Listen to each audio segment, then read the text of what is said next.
நீங்கள்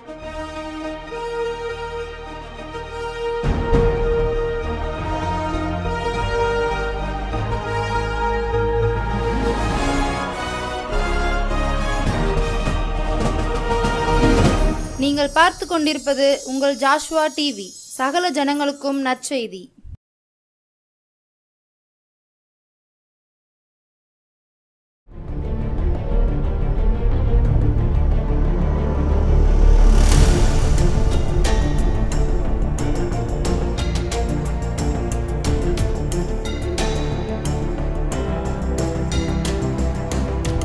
கிறிஸ்துவுக்குள் பிரியமானவர்களே, ஆண்டவராக இயேசுவின் நாமத்தினாலே உங்களை நான் வாழ்த்துகிறேன். எல்லாம் சந்தோஷமாக இருக்கீங்களா? உங்களுக்காக நாங்கள் தினமும் ஜெபிக்கிறோம். வியாழந்தோறும் இரவு 9 மணிக்கு இந்த ஷம்மா ஊழியத்தின் மூலம் தியான நிகழ்ச்சியிலே கலந்து கொண்டு கர்த்தருடைய வார்த்தையை கேளுங்கள். அது உங்களுக்கு மிகவும் ஆசீர்வாதமாக இருக்கும். கர்த்தர் பெரிய காரியங்களை செய்வார். இந்த நாளிலும் ஜெபித்து நாம் ஒரு வார்த்தையை தியானிப்போம். அன்புள்ள ஆண்டவரே, அருமையான அந்த வேலைக்காக நன்றி. நீர் எங்களோடு கூட பேசுங்க ஆண்டவரே, பேசுங்க. நாங்கள் திருத்தி கொள்கிறோம் அப்பா. எங்கள் கண்களை திறந்தரலும், எங்கள் இருதயத்தை திறந்தரலும், எங்கள் மனதை திறந்தரலும். உம்முடைய வசனத்தை நாங்கள் ஏற்றுக்கொண்டு இருதயத்திலே பதித்து அதன்படி நடக்க கிருபை தாரும். இயேசுவின் நாமத்தில் ஜெபிக்கிறோம் நல்ல பிதாவே, ஆமென். இந்த நாளிலும் ஏசாயா தீர்க்கதரிசியின் புஸ்தகம் 56ஆம் அதிகாரம் 8ஆம் வசனத்தில் முதல் பகுதியை பார்ப்போம். ஏசாயா 56:8. இஸ்ரவேலில் தள்ளுண்டவர்களை சேர்க்கிற கர்த்தராகிய ஆண்டவர். இஸ்ரவேலில் தள்ளுண்டவர்களையெல்லாம் சேர்த்து கொள்கிற ஆண்டவர் என்று நாம் பார்க்கிறோம். ஆண்டவர் என்றைக்குமே யாருமே புறம்பே தள்ளுவதில்லை. யோவானில் அதைத்தானே சொல்கிறார், என்னிடத்தில் வருகிறவனே நான் புறம்பே தள்ளுவதில்லை. யாராக இருந்தாலும் சரி, அவர் தள்ள மாட்டார், தள்ளிவிட மாட்டார். யாரெல்லாம் தள்ளுண்டவர்களாக இருக்கிறார்களோ, சமுதாயத்தில், வேலை செய்கிற இடத்துல, படிக்கிற இடத்துல, குடும்பத்தில், சொந்த பந்தங்கள் மத்தியில் தள்ளுண்டவர்களாக, புறம்பாக்கப்பட்டவர்களாக, அப்படிப்பட்டவர்களையெல்லாம் கர்த்தர் அரவணைக்கிறார். நீ யாராக இருந்தாலும் பரவாயில்ல, நான் உன்னை கைவிட மாட்டேன். ஒரு பாவியான ஸ்திரீயை கல்லறிந்து கொள்ள வேண்டும் என்று இயேசுவிடம் கொண்டு வந்தார்கள். மோசே சொல்லியிருக்கிறார் பிரமாணத்தில், நீர் என்ன சொல்லுகிறீர் என்று. அப்போ அந்த பெண் நான் தப்பு பண்ணேன், ஆனால் என் கூட தப்பு பண்ணவங்களாம் நான் வெளியே நின்று என்னை கொல்ல போகிறாங்களே, இதை நியாயம் தீர்க்க யாரும் இல்லையா, எனக்கு பக்கபலன் யாரும் இல்லையா, இதோ நான் தப்பு பண்ணிட்டேன், இதுலேருந்து இந்த ஆபத்துலேருந்து காப்பாற்றுறதுக்கு யாரும் இல்லையா, இனி நான் பாவம் செய்ய மாட்டேன் அப்படின்னு கூட அவள் நினச்சிருக்கலாம். ஆனால் அந்நியரந்தான் ஒரு கரம் அவள் கரத்தை பிடிக்கிறது. நானும் உன்னை ஆக்கினைக்குள்ளாக தீர்க்க மாட்டேன், நீ போ, பாவம் செய்யாது. அவளை எவ்வளவு சந்தோஷம் அடைஞ்சிருப்பா பார்த்தீங்களா? எல்லாரும் என்னை தள்ளி கொலை செய்ய வேண்டும் என்று நினைத்தார்கள், ஆனால் ஒரு கரம் என்னை அரவணைத்தது, அதுதான் இயேசு. கிறிஸ்துவுக்குள் பிரியமானவர்களே, அவர் உங்களை தள்ளிவிட மாட்டார். ஆனால் பிசாசு உங்களை குற்றப்படுத்தி கொண்டே இருப்பான். நேற்று நீ சினிமா பார்த்தா, இப்போ ஜெபம்னா ஆண்டவர் ஜெபத்தை கேட்பாராக்கும். நேற்று வீட்டில் சண்டை போட்ட, அதோட ஜெபம்னா ஆண்டவர் கேட்பாராக்கும். நீ சர்ச்சுக்கே வரதில்லை, இப்போ நீ ஜெபம்னா ஆண்டவர் கேட்பாராக்கும். குற்றப்படுத்துவான். ஆண்டவர் நீதியின் தேவன், மகா இரக்கங்கள், அவருடைய இரக்கங்கள் பெரியது. ஆண்டவரெல்லாம் என்றைக்குமே நம்மளெல்லாம் செஞ்ச தப்பை குற்றப்படுத்த மாட்டார். அதுக்கு தான் நல்ல ஒரு ஓமை லூக்கா 15ஆம் அதிகாரத்தில் அந்த தகப்பனை குறித்து வேதம் சொல்லுகிற. ஒரு தகப்பனுக்கு 2 பையன். இளைய குமாரன் எல்லாத்தையும் விற்று அழித்து நண்பர்கள்லாம் இழந்து சாப்பிட்றதுக்கு வழி இல்லாமல் ஒரு பிச்சைக்காரனை போல திரும்பி வரான். இதை தூரத்தில் பார்க்கின்ற தகப்பன் ஓடி போய் கட்டி பிடிச்சு அவனை வீட்டுக்கு கூட்டு வந்து வேலைக்காரர்கள்ட்ட, என் மகன் மரித்தான், மறுபடியும் உயிர்த்தான், இவனுக்கு வஸ்திரத்தை கொடு, மோதிரத்தை கொடு, பாதராட்சியத்தை கொடு, கொளுத்த கன்றை அடியுங்கள். எவ்வளவு சந்தோஷப்படுத்தினார். அந்த தகப்பன் ஏதாவது ஒரு வார்த்தை சொன்னாரா? நான் எவ்வளவோ சொன்னேன், கேட்க மாட்டேன், எனக்கு ஃப்ரெண்ட்ஸ் தான் முக்கியம்னு ஓடினேன், இன்றைக்கி என்னாச்சு, சாப்பாட்டுக்கு வழி இல்லாமல் வந்து நிற்கிறேன், என் அட்வைஸை நீ புறக்கணிச்சில, என்னத்தை கண்ட? கிளிப்பிள்ளைக்கு உபதேசம் பண்ண மாதிரி பண்ண கேட்டியா? என்னென்னலாம் நம்ம சொல்கிறோம். ஆனால் அந்த தகப்பன் ஒரு வார்த்தை கூட சொல்லலை. பார்த்தீங்களா? குத்தி காட்டலை, அரவணைத்தார், மகிழ்ச்சியாக இருந்த, சந்தோஷம் அடைந்தாங்க. அதுதாங்க நம்மளுடைய பரம தகப்பன். அவர் யாரையும் தள்ள மாட்டான், சமுதாயம் தள்ளும். கிறிஸ்துவுக்குள் பிரியமானவர்களே, ஒரு உபதேசியார் வெள்ளிக்கிழமை மாலை ஆராதனை காணிக்கைகளை கொண்டு ட்ரெஷரர்கிட்ட கொண்டு கொடுக்கணும்னு வீட்டுக்கு போனார். அங்கே வீடு திறந்திருந்தது. நேரே உள்ளே போனார். உடனே இந்த ட்ரெஷரர் விரட்டினார். யார் உன்னை வீட்டுக்குள்ளே விட்டது? யார் வீட்டுக்குள்ளே வரணும்? ஒரு தகுதி வேண்டாம், வெளியே போ அப்படி என்று. வெளியே போய் நின்னார். நின்று காணிக்கை வாங்கிட்டு, போ, இனிமேல் உள்ளே வரக்கூடாது வீட்டுக்குள்ளேன்னு. அவர் என்னிடம் சொன்னார், ஏனே, நான் இந்த ஜாதினால தானே என்னை விரட்டுறாங்க, ஏன்னா இப்படி நானும் ஒரு மனுஷன், நானும் ஒரு ஊழியக்காரன் தானால. கண்ணீர் வடித்தார். கிறிஸ்துவுக்குள் பிரியமானவர்களே, மனுஷங்க உங்களை ஒதுக்குவாங்க. அங்கே நீ ஏழை, உனக்கு படிப்பு இல்லை, உனக்கு அந்தஸ்து இல்லை, நீ எல்லாம் ஒரு மனுஷனை அப்படி இப்படி. ஆனால் தேவன் அப்படி இல்லை. அவர் தள்ளுண்டவர்களை சேர்க்கிறவர்.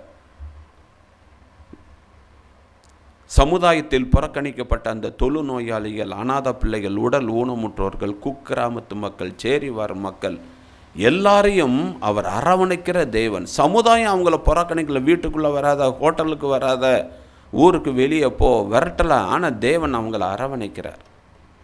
குஷ்டரோகிகள் எல்லாம் தொட்டு சுகமாக்குகிறார். அவர் அரவணைக்கிற தேவன்.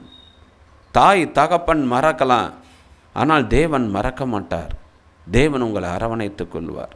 மற்றவர்கள் உங்களை தூற்றுவார்கள், கூனி குறுக பண்ணுவார்கள், உங்களை வெட்கப்படுத்துவார்கள். ஆனால் ஆண்டவர் அப்படி இல்லை. அவங்களுக்கு மேலாக உங்களை உயர்த்தி கனப்படுத்தி மேன்மைப்படுத்துவார். அவர் அரவணைக்கிற கர்த்தர் என்று நாம் பார்க்கிறோம். கிறிஸ்துவுக்குள் பிரியமானவர்களே, லூக்கா எழுதின சுவிசேஷம் 5ஆம் அதிகாரம் 30ஆம் வசனத்தில் ஆண்டவர் ஒரு வீட்டில் போஜனம் பண்ணும்போது இந்த வேதபாரர்கள் பரிசேயர் சொன்னார்கள், இன்னும் இவர் ஆயக்காரர்களோடும் பாவிகளோடும் போஜனம் பண்ணுகிறார்களே, சமுதாயம் சில மக்களெல்லாம் ஒதுக்கும். கண்ணீர் விடாதீங்க. எல்லாரும் என்ன வெறுக்கிறாங்க நினைக்காதீங்க. எனக்கு படிப்பு இல்லை, அழகு இல்லை, அந்தஸ்து இல்லை அப்படின்னு மக்கள் உங்களை ஒதுக்கலாம். ஆனால் கர்த்தர் உங்களுக்கென்று ஒரு வாழ்க்கையை வைத்திருக்கிறார், மறந்து போகாதீங்க. ஒரு சிஸ்டர் சொன்னாங்க, நான் கருப்பாக இருக்கேன், சோடா புட்டி கண்ணாடி போட்டிருக்கேன், எத்துப்பல்லு, எத்தனையோ மாப்பிள்ளைகள்லாம் வேண்டாம் வேண்டாம், நான் இப்படி பிறந்ததுக்கு நான் என்னென்ன செய்ய? அப்போனா எனக்கு கல்யாணமே நடக்காதா? எல்லாரும் வேண்டான்னுவாங்கப்பா. தேவன் உன்னை பார்த்து கொண்டு இருக்கிறாரு. ஏற்ற வேலையில் நல்ல மாப்பிள்ளை ஒருத்தவங்க வருவாங்க. ஒரு நல்ல மாப்பிள்ளை வந்தார். அந்த பிள்ளையை திருமணம் செய்து இன்றைக்கி 2 பிள்ளைகளோடு கர்த்தருக்கு ஊழியம் செய்கிறார்கள். கிறிஸ்துவுக்குள் பிரியமானவர்களே, நிறைய பேர் அப்படி தான் சரீரத்திலலாம் கட்டி கட்டி புண்ணாக இருக்கும். எனக்கெல்லாம் கல்யாணமே நடக்காதா? எல்லாரும் என் மூஞ்சை பார்த்துட்டு வேண்டாம் வேண்டான்னு போகிறாங்களே. இல்லை, உங்களை நேசிப்பதற்குன்னு தேவன் ஒருவரை வைத்திருப்பார். கலங்காதே. இன்றைக்கி அவங்களுக்கு கல்யாணம் ஆகி அவங்க பிள்ளைகளோடு சந்தோஷமாக இருக்கிறாங்க. தள்ளுண்டவர்களையெல்லாம் அரவணைக்கிறதா நம்மளுடைய தேவன். அது வியாதியாக இருக்கட்டும், படிப்பு இல்லை, அறிவு இல்லை, அந்தஸ்து இல்லை, எதுவாக இருந்தாலும் சரி, கவலைப்படாதீங்க, கண்ணீர் வடிக்காதீங்க. உங்களை உருவாக்கின தேவன், உங்களை படைத்த தேவன், உங்களுக்காக ரத்தம் சிந்தின தேவன், உங்களுக்காக ஜீவனை கொடுத்த ஒரு தேவன் ஒருவர் உண்டு. அவர் உங்களை அரவணைத்து கொள்வார். அதைத்தான் இங்கே நாம் வேதத்திலே வாசிக்கிறோம். யோவான் 4:9 வசனத்தில் ஒரு பாவியான ஸ்திரீ, 5 புருஷர்கள், இப்போ இருக்கிறவன் 6வது, ஆனாலும் ஜனங்கள் அவனையெல்லாம் ஒதுக்கினார்கள். மதியம் 12 மணி போல் தண்ணி எடுக்க வராரு. இயேசு அவளை மீட் பண்ணுறார். நான் கொடுக்கிற தண்ணீர் உனக்குள்ளே ஊறுகின்ற ஜீவ ஊற்று, உனக்குள்ளே இனி தாகம் உண்டாகாது. இனி நீ தப்பு பண்ண மாட்ட. துட்டு அடிக்கிறவன் பாருங்கள், துட்டு அடிச்சுட்டு தான் இருப்பான். அவங்களுக்கெல்லாம் இவ்வளோ சம்பாதிச்சுட்டுமே போதுமே இந்த எண்ணம் வராது. பார்த்தீங்களா? இந்த விபச்சாரம், குடி இதெல்லாம் பாருங்கள் பண்ணுறவங்க பண்ணிக்கிட்டே இருப்பாங்க. அந்த தாகம், அந்த ஆசை அடங்காது. கிறிஸ்துவுக்குள் பிரியமானவர்களே, அவளை ஆண்டவர் தொட்டு அவள் மூலமாக சமாரியர்கள் அநேகர்கள் ரட்சிக்கப்பட்டார்கள் என்று பார்க்கிறோம். சமுதாயம் அவளை ஒதுக்கினது, தேவன் அவளை அரவணைத்தார். கிறிஸ்துவுக்குள் பிரியமானவர்களே, லூக்கா 7:9 அதைத்தான் பார்க்குறோம். குஷ்டரோகியாக இருந்த சீமோன் ஒருவன் சுகம் பெற்று வீட்டில் தேங்க்ஸ் கிவிங் ப்ரேயர் வச்சிருக்கும் போது, இயேசு எல்லாரும் இருக்கும்போது ஒரு பாவியான ஸ்திரீ வந்து தைலத்தை உடைத்து அவர் சிரசிலே ஊற்றி துடைத்ததை பார்க்கிறோம். அந்த பரிசேயன் சொல்கிறான், அந்த பெண் எதுக்கு வீட்டுக்குள்ளே வந்தா? அவள் அந்த வீட்டுக்குள்ளே வரலாமா? இவர் எப்பேர் விட்டால் இவளை போய் தொடுறாரு, ஆண்டவருக்கு இவர் யாருன்னு தெரியாதா? முறுமுறுப்பா. ஆண்டவர் அந்த பரிசேயனை கடிந்து கொண்டார். உலகெங்கும் பிரசங்கம் பண்ணும் போதெல்லாம் இவளை நினைவு கூறுங்கள், இவள் பாவங்கள் மன்னிக்கப்பட்டது, பாவ மன்னிப்போடு அவள் வெளியே போனாள் என்று பார்க்கிறோம். யாரையும் அற்பமாக நினைக்காதீங்க, யாரையும் உதாசீனமாக நினைக்காதீங்க. தேவன் ஒருவர் இருக்கிறார் என்பதை நீங்கள் மறந்து போகாதீங்க. யோவான் 5:5-6 வாசிங்க. 38 வருஷமாக ஒருவன் இருக்கிறான். அவன் வீட்டுக்கு போய் எத்தனை வருஷம் ஆச்சா? 38 வருஷம். பாருங்களேன், இந்த வியாதினால் அவன் எவ்வளோ வேதனைப்பட்டிருப்பான். வருஷந்தோறும் வந்து ஒரு தேவதூதன் குலத்தை கலக்கும் பொழுது யார் முந்தி இறங்குறாங்களோ அவங்க சுகம். இவன் 38 தடவை தவுண்டு மெதுவாக வர்றதுக்குள்ள ஒருத்தன் முங்கி எந்திரிச்சிடான். சோர்ந்து போயிருப்பான். ஆனால் ஒன்று 38 வருஷம் ட்ரை பண்ணுறான். பார்த்தீங்களா? இன்றைக்கி நம்மளாக இருந்தால் பண்ணுவோம், ஆமாம் 5-6 வட்டம் போகிறேன், நான் போகிறதுக்குள்ள இன்னொருத்தன் வைங்கிறோம், போ நம்மளுடைய விதி இவ்வளோ தான் கடப்பான் போ அப்படின்னு உட்காந்துருவான். ஆனால் அவன் முயற்சி செய்கிறான். பார்த்தீங்களா? 38 வருஷமாக முயற்சி செய்கிறான். தேவன் அதை பார்க்கிறார். அவன் முயற்சி செய்கிறான். அவன் முயற்சிக்கு பலன் கொடுக்க வேண்டும். அவன் வந்து ஆண்டவர்கிட்ட வந்து கேட்கவும் இல்லை, யார்கிட்டையும் சொல்லி விடவும் இல்லை. ஆண்டவராக தேடி போகிறார். நீ சுகமாக வேண்டும் என்று விரும்புகிறாயா? அதுதான் கேள்வி. ஏன் இந்த கேள்வி கேட்கணும்? ஏன் சுகத்துக்கு தானே உட்கார்ந்துக்கிட்டு இருக்கேன், அப்புறம் அதில் என்ன சுகமாக வேண்டும் என்று விரும்புகிறாயா என்ற கேள்வி. இன்றைக்கி நிறைய பேர் இப்படி தாங்க வாழ்கிறோம். ஆண்டவர் கொடுக்குற ஆசீர்வாதத்தை இல்லாண்டவரே நாங்கள் இப்படியே இருந்துட்டோம், கூலோ கஞ்சியோ குடிச்சிட்டு அப்படியே எங்கள் வாழ்க்கையை போட்டுறோம். ஆண்டவர் அவங்கள ஆசீர்வதிக்கணும், உயர்த்தணும், நல்ல நிலைமைக்கு கொண்டு வரணும்னு நினச்சா சில பேர் இல்லாண்டவரே இப்படியே இருக்கட்டும். நான் ஒரு சமயம் இந்த ரோட்டில் வந்து ஏதாவது தாங்கலேன், அப்படி பிச்சை போடுங்களேன்னு சில பேர் வந்து கையேந்த உங்கள்கிட்ட நான் கூப்பிட்றேன். இங்கே ஒரு முதியோர் எல்லாம் இருக்குது, 3 வேளை சாப்பாடு போடுறாங்க, நல்ல ட்ரெஸ்ஸு கொடுக்குறாங்க, நீங்கள் வாரீங்களான்னா யா போயாங்கிட்டு பிச்சை இருந்தால் போடு, இல்லாட்டி போ. நாங்கள் முதியோர் இல்லத்தில் போய் அங்கே என்ன பண்ணேன், நான் ஒரு நாளைக்கு எவ்வளோ சம்பாதிக்கிறேன்னு தெரியுமா? நினச்சதை வாங்கி சாப்பிட்றேன், இஷ்டம் இருந்தால் கொடு, இல்லாட்டி போன்றான். அப்போ தான் நினைஞ்சேன், சில பேர் ஆர்வத்தோடு பிச்சை எடுக்கிறார்கள். அவங்களுக்கு ஒரு நல்ல ஒரு வழியை காட்ட வேண்டும் என்று நினைத்தாலும் அதை விரும்புவதில்லை. இன்றைக்கி நிறைய பேர் அப்படித்தான். அதனால தான் ஆண்டவர் கேட்குறாரு, எப்போ முதல்ல நீ சுகமாக வேண்டும் என்று விரும்புகிறாயா கேள்வியை கேட்குறாரு. அவன் எஸ்ன்னா பிறகு தான் உன் படுக்கையை எடுத்துக்கொண்டு நட ஒரு சுகம் கிடைக்கிறது. அப்போ முதல்ல நம்மளுடைய விருப்பத்தை தேவன் பார்க்கிறார். பரிதிமேட்டியும் அதைத்தான், நான் உனக்கு என்ன செய்யணும் அவன் தெளிவாக கேட்குறான். நான் பார்வையடைய வேண்டும். அவன் போய் ஆண்டவரே என்ன எல்லோரும் என்ன குருடைன்றாங்க, எனக்கு சாப்பாட்டுக்கு வழி இல்லை, இப்போ எனக்கு சாப்பாட்டுக்கு வழி இல்லை, ஏதாவது ஒரு சிக்கன் பிரியாணி எனக்கு கிடைச்சா நல்லாயிருக்கும் அப்படின்னு அவன் சாப்பாடை கேட்கல. அவன் தெளிவாக கேட்குறான், எனக்கு சுகம் கிடைச்சிச்சுன்னா நானாக சம்பாதிக்க ஆரம்பிச்சிருவேன், எனவே எனக்கு பார்வை வேண்டும், தெளிவாக கேட்கிறான். இன்றைக்கி நிறைய பேர் ஆண்டவர்கிட்ட தெளிவாக கேட்பது கிடையாது. ஜெபம் பண்ண சொன்னால் 20 நிமிஷம் எதெல்லாமோ பேசுவாங்க, அதில் கருத்து இருக்காது. இப்போ கடைசியில் அவங்க ஜெபத்தில் என்ன தான் கேட்டாங்க கேளுங்க தெரியாது. கிறிஸ்துவுக்குள் பிரியமானவர்களே, அப்போ ஒரு காரியத்தை நாம் தெளிவாக அறிந்து கொள்ள வேண்டும். எந்த நிலைமையில, வியாதியில் இருக்கீங்களா, பிரச்சனையில் இருக்கீங்களா, எதுவாக இருந்தாலும் ஆண்டவர் உங்களை தள்ள மாட்டார். ஒரு கிறிஸ்தவ வாலிப பையன் ஒருவன் இருந்தான். அவன் இன்டர்வியூக்கு போனான். கூட அவன் ஃப்ரெண்ட்ஸு 2 பேரும் கூட வந்தாங்க. அந்த 3 பேரும் போயிட்டு இருக்கும்போது ஒருத்தன் சொன்னான், என்கிட்ட பணபலன் இருக்குது, நான் இந்த வேலையை நான் துட்டு கொடுத்து வாங்கிடுவேன்னு. இன்னொருத்தன் சொன்னால், எனக்கு அரசியல்வாதிகளின் பலம் இருக்குது, ரெக்கமெண்டேஷன் லெட்ரு இருக்குது, இதில் வச்சு நான் வேலை வாங்கிடுவேன்னு. இன்னொருத்தன் சொன்னால், எனக்கு அதெல்லாம் கிடையாதுப்பா, நான் ஏசாமியை தான் நம்பியிருக்கேன், எனக்கு அவர் தான் எனக்கு பலன், பக்க பலன். எல்லாம் கேள்வி பண்ணாங்க. இந்த காலத்தில் இதெல்லாம் இல்லை, ஒன்று பணபலம் வேணும், இல்லாட்டி ரெக்கமெண்டேஷன் வேணும், ஒன்றும் இல்லாமல்லாம் வேலை கிடைக்காதுன்னு. இன்டர்வியூக்கு போனாங்க. அவங்க 2 பேருக்கும் வேலை கிடைச்சிது. இவனுக்கு வேலை இல்லை, ஒன்றும் இல்லைன்னு. 2 பேரும் கேள்வி பண்ணாங்க, என்னம்மா ஆண்டவர்னு இங்கே பற்றியில் பணமும் ரெக்கமெண்டேஷனும் வேலை கிடைச்சிருச்சுல, காசு வேணும் தம்பி, காசு இல்லாமலாம் ஒன்றும் நடக்காதுன்னு. அவன் அதெல்லாம் குறித்து, எனக்கு ஆண்டவர் இருக்கிறாரு, எனக்கு இந்த வேலை இல்லாட்டி இன்னொரு வேலையை ஆண்டவர் கொடுப்பார், ரிஜெக்ட் பண்ணிட்டாங்களா, அதை பற்றி நான் கவலைப்படலை, தேவன் பார்த்துக்கொள்வார். ஒரு வாரம் வீட்டில் இருந்தான். ஒரு நாளைக்கு ஒரு கார் அவன் வீட்டு முன்னாடி நின்றுச்சு. அதுலேருந்து அவனுடைய பாலிய சிநேகிதன் ஸ்கூலில் படிக்கும்போது உள்ள நண்பன் வந்தான்.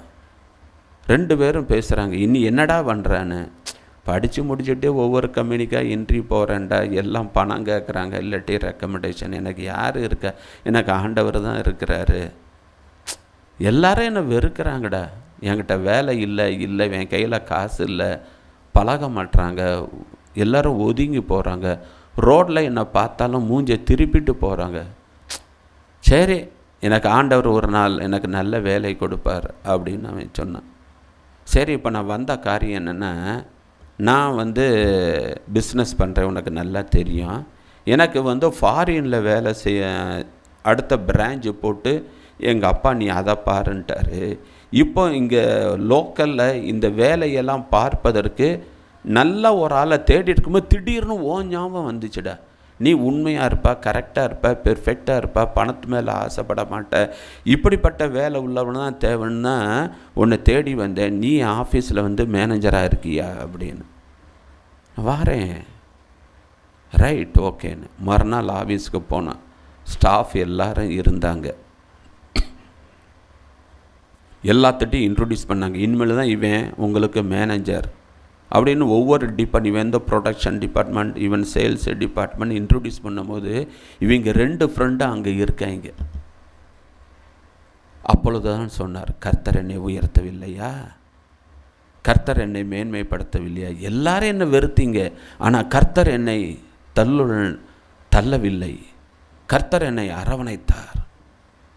ஆம் கிறிஸ்துவுக்குள் பிரியமான, ஒருவேளை நீங்கள் ஒதுக்கப்பட்டிருக்கலாம், உங்கள் குடும்பத்தில் உங்களுக்கு பணம் இல்லை, பதவி இல்லை, அந்தஸ்து இல்லை, நீங்களாம் படிக்கலை, 5 பைசா இல்லை, சின்ன வீட்டில் இருக்கீங்க அப்படின்னு உங்களை எல்லாரும் ஒதுக்கலாம், புறக்கணிக்கப்படலாம், உங்களை மறந்து கூட போகலாம். ஆனால் கர்த்தர் மறக்க மாட்டார், மறந்துடாதீங்க. சாமுவேல் தீர்க்கதரிசி ஈசா வீட்டுக்கு போகிறாரு. ஈசா சவுல் ஆண்டவர் புறக்கணித்தார், அதனால் உன் பிள்ளைகள் ஒருவனை தான் ராஜாவாக தேவன் தெரிந்து கொண்டார், உன் பிள்ளைகளை வர சொல்லு. 7 பேர் நின்னாங்க. அவர் சாமுவேல் எந்திரிச்சு பையனை பார்த்து, அபிநதா பார்த்து, ஓ இவன் தான் ராஜாவாக்கம் போகிறார் ஆண்டவர், இவன் இல்லை, அடுத்தவன் ஒருத்தரும் இல்லை. இன்னும் ஆண்டவரே இவன் பிள்ளைகள்னு சொன்னீங்க, பிள்ளைகள் எல்லாம் வந்துட்டாரு, ஆனால் ஒருத்தனும் இல்லைன்றிய, என்ன விஷயம் அப்படின்னு. ஈசா உன் பிள்ளைங்க இவ்வளோதானா அப்படின்னு. இல்லை, ஒருத்தன் இருக்கான், கடைக்குட்டி, காட்டில் ஆடுகளை மேய்த்து கொண்டு இருக்கிறான், அவன் பெயர் தாவீது, அவனை வரச்சொல். இல்லை, இந்த மூத்தவனை பாருங்கள் எவ்வளோ அழகாக இருக்கான், ராஜாக்குரிய தகுதியெல்லாம் இருக்குது, கர்த்தர் இவனை தெரிந்து கொள்ளவில்லை. சரி நீங்கள் சாப்பிட வாங்க. இல்லை, நான் வந்த காரியம் முடிஞ்சால் தான் சாப்பிடுவேன், தாவீதை கூப்பிட்டு வர சொல்லு. அவன் வந்தான். ஆண்டவர் சொன்னார், இவன் தான், இவனை நீ அபிஷேகம் பண்ணு. பாருங்களேன், ஒரு தீர்க்கதரிசி வாராரு, அப்போனா ஈசா என்ன செய்யணும், தாவீதை கூப்பிட்டு விடணும்ல. தாவீதை மறந்துட்டார். இன்னைக்கு உங்கள் வீட்டில் உங்களை மறக்கலாங்க. ஜவுளி எடுக்கவோ சொத்து வாங்கிறதுக்கோ சில நல்ல காரியத்துக்கெல்லாம் உங்களெல்லாம் மறக்கலாம். வீட்டில் அல்லாதீங்க. என்ன எல்லாம் வெறுக்கிறாங்களே, எல்லாம் என்னை மறக்கிறாங்களே, நான் என்ன தப்பு பண்ணேன், ஏழையாக பிறந்தது என் தப்பா, என் கையில் துட்டு இல்லாமல் இருக்கிறது தப்பா நினைக்காதீங்க. கர்த்தர் உங்களை பார்த்து கொண்டு இருக்கிறார். தள்ளுண்டவர்களை சேர்க்கிற கர்த்தர் நம்முடைய தேவன். அம்மா மறக்கலாம், அப்பா மறக்கலாம், கூட பிறந்தவங்க மறக்கலாம், முக்கியமான நிகழ்ச்சிக்கு உங்களை கூப்பிடாமல் கூட இருக்கலாம். ஆனால் தேவன் உங்களை பார்த்து கொண்டு இருக்கிறார். ஏசாயா தீர்க்கதரிசி என்ன சொல்கிறார்? தள்ளுண்டவர்களை சேர்க்கின்றவர் தான் நம்மளுடைய தேவன். தலை தாழ்த்தி ஜெபிப்போமா? அன்புள்ள ஆண்டவரே, இந்த செய்தி கேட்டுக்கொண்டிருக்கிறவர்களில் யாராவது தள்ளப்பட்ட நிலையில், ஒதுக்கப்பட்ட நிலையில், புறக்கணிக்கப்பட்ட நிலையில் இருந்தால் அவர்களை அரவணைத்து கொள்ளுங்க. கண்ணீரை தொடங்க. மனசு ரொம்ப நொந்து போய் இருக்காங்க. எல்லாரும் என்ன மறந்துட்டாங்களே, படிப்பு இல்லை, அழகு இல்லை, அந்தஸ்து இல்லை, பணம் இல்லை, என்கிட்ட ஒரு வார்த்தை சொல்ல மாட்டாங்க, எல்லாம் அவங்களா கூடி பேசுகிறாங்க, எல்லாம் அவங்களா எல்லாம் பண்ணிக்கிறாங்க, ஒரு சொத்து வாங்கினா என்கிட்ட இன்ஃபார்ம் பண்ணல, எல்லாம் அவங்களா எல்லாம் பண்ணுறாங்களே, என்னை மறந்துட்டாங்களே, ஸ்கூலில் என்னை மறந்துட்டாங்க, வேலை செய்கிற இடத்துல என்னை மறந்துட்டாங்கன்னு யாரெல்லாம் கண்ணீர் வடிக்கிறாங்களோ அவங்க கண்ணீரெல்லாம் தொடைங்கப்பா, தொடைங்க. அவங்கள அரவணைத்து கொள்ளுங்க. என்னிடத்தில் வருவனை புறம்பே தள்ளுவதில்லை என்று சொல்லியிருக்கிறீர். அப்பா, உம்மை நோக்கி பார்க்கின்ற ஒவ்வொருத்தருடைய கண்ணீரை துடைத்து தள்ளுண்டவர்களை எல்லாம் நீர் சேர்த்து கொள்ள வேண்டும். இனி குறுகி குறுகி போவதில்லை. உன்னை நிமிர்ந்து நடக்க பண்ணின உன் தேவனாகிய கர்த்தர் நானே என்று சொல்லுகிறீர். அப்பா, ஒவ்வொருவரையும் நிமிர்ந்து நடக்க பண்ணும். நீங்கள் அப்படி சேப்பற கிருபைக்காக நன்றி. ஆசீர்வதியும் வழி நடத்தும். துதி கனமையுமே எல்லாவற்றையும் நீரை எடுத்துக்கொள்ளும். இயேசுவின் நாமத்தில் ஜெபிக்கிறோம் நல்ல பிதாவே, ஆமென். கிறிஸ்துவுக்குள் பிரியமானவர்களே, இந்த செய்தி மிகவும் பலனுள்ளதாக இருக்கும் என்று நான் நினைக்கிறேன். உங்களுக்காக நாங்கள் தொடர்ந்து ஜெபிக்கிறோம். நீங்கள் இனி தள்ளுண்டு போவதில்லை. God bless you.